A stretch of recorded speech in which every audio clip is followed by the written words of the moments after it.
A young child, Maria, was having severe stomach pains in her lower abdomen area, so her parents took her to the ER, like any other parents would.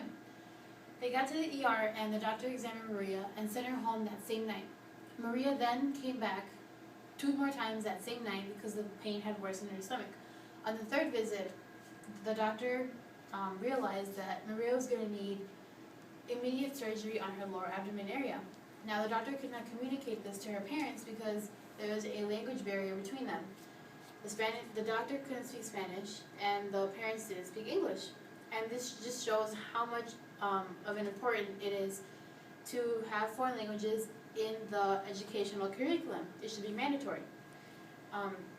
Today, foreign languages are becoming more and more necessary because of our increasing diverse population. If foreign languages are to be more mandatory, there will be better, proper medical care for those who are receiving these services. It'll decrease with language barriers that interfere with families, education, and future generations. And it'll also provide a better future for global affairs. My first point is improper medical care. As of today, there are a number of health services that are being provided and more open to a diverse community. And these diverse communities oftentimes don't speak well English. They know some enough so that they can get around town or at work or anything like that, but they don't know what they're really receiving with these health services. And this is shown with Dr. Kim Gideon of the Journal of American Geriatric Society. She decided to do a phone interview study where she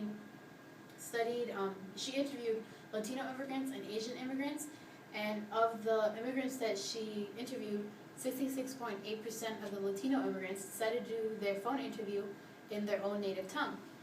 And of the Asian immigrants, 58.2% decided to do their own interviews in their own native tongue.